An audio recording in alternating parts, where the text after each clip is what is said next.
বন্ধুরা, আশা করছি তোমরা সবাই ভালো আছো।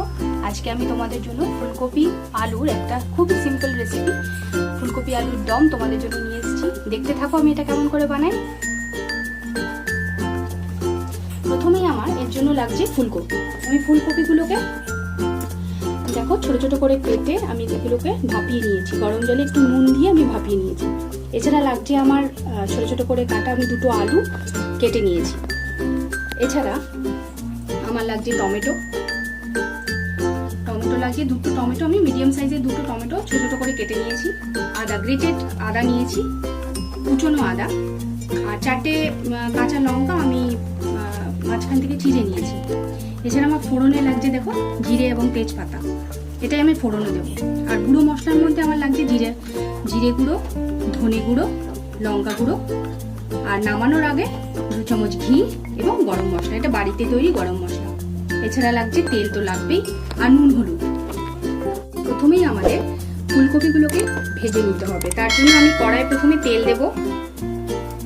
আমি সর্ষের তেল নিয়েছি, আপনারা যে সাদা তেল খান সাদা তেল নিতে পারেন। আমি 2 চামচ সর্ষের তেল নিলাম। এতে আমি ফুলকপিগুলোকে নুন তো দেওয়াই আছে, হলুদ দিয়ে আমি ফুলকপিগুলোকে আগে ভেজে তুলে নেব। আমার তেলটা এবার গরম হয়ে গেছে, আমি এবার এর মধ্যে ফুলকপিগুলোকে আস্তে আস্তে ভেজে তুলে নেব। তার জন্য আমি তেলে প্রথমে একটু হলুদ দিয়ে নেব। যেহেতু আমার ফুলকপিতে আগে থেকে হলুদ দেওয়া নেই, এবার আমি ফুলকপিগুলো আস্তে আস্তে ভেজে নেব ভালো করে। একটু সময় নিয়ে ভাজবে তাহলে ভালো হবে। এবার আমি যতক্ষণ ফুলকপি ভাজা হচ্ছে আমরা একটা পেস্ট তৈরি করে নিই, যেটা আমরা পরে অ্যাড করব। প্রথমে আমি আদা কুচিটা নিলাম, এর মধ্যে আমি 1 চামচ জিরে গুঁড়ো, 1 চামচ ধনে গুঁড়ো, আর 1 চামচের একটু কম লঙ্কা গুঁড়ো নিলাম। তারপর আমি একটু জল দিয়ে এটার একটা পেস্ট বানিয়ে রাখবো।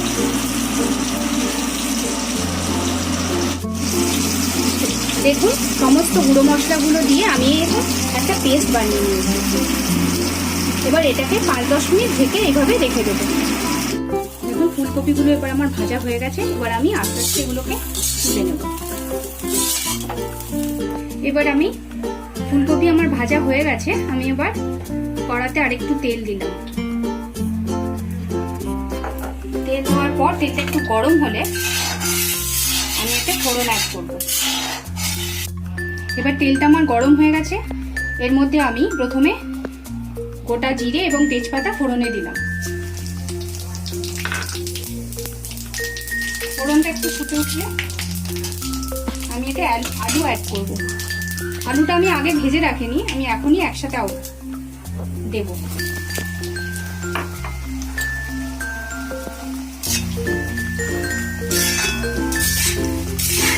আলুটা একটু ভাজা ভাজা হলে আমি এতে টমেটো অ্যাড করব। তারপর আমি ওই যে মশলাটা পেস্ট করে রেখেছিলাম এটা দেব।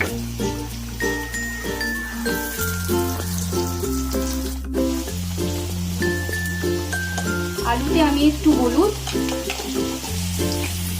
আর একটু নুন অ্যাড করলাম। দেখুন আলুটা একটু ভাজা ভাজা হয়ে গেছে। এবার এর মধ্যে আমি টমেটো, দুটো মিডিয়াম সাইজের টমেটো অ্যাড করলাম।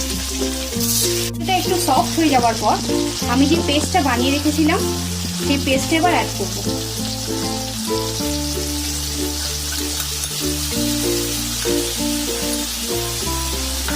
আর যে 4টে গ্রিন চিলি আমি কেটে রেখেছিলাম সেটাও অ্যাড করে দেব।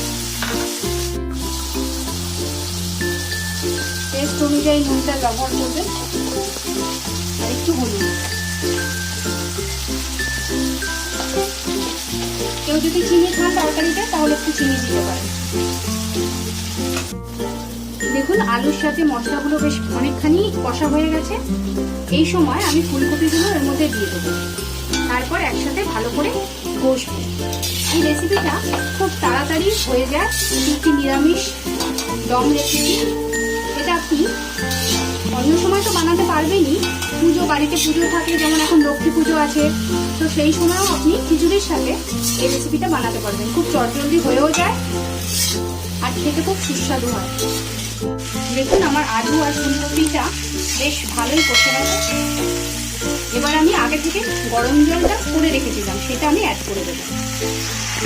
আপনাদের যতটা গ্রেভি লাগবে সেই হিসাবে আপনারা অ্যাড করবেন। এটা বেশি ঝোল ঝোল হবে না, এটা মাখো মাখো হবে।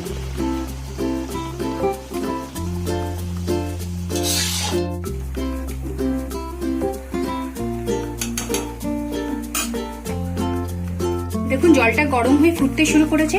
এই সময় আমি ঘরে বানানো গরম মশলার গুঁড়ো আর ঘি, 2 চামচ ঘি, আমি 1 চামচ নিয়েছি, আপনারা 2 চামচ নিলেও নিতে পারেন। জলটা ফুটে উঠলে আলু ফুলকপি গুলো যতক্ষণ না সেদ্ধ হয় ততক্ষণ আমি এটাকে ঢেকে রেখে দেবো। 5 থেকে 10 মিনিট মধ্যে আশা করি হয়ে যাবে, তারপরে জলটাও টেনে যাবে এবং রান্নাটা শেষ হয়ে যাবে। দেখুন আমার রেসিপিটা শেষ হয়ে গেছে।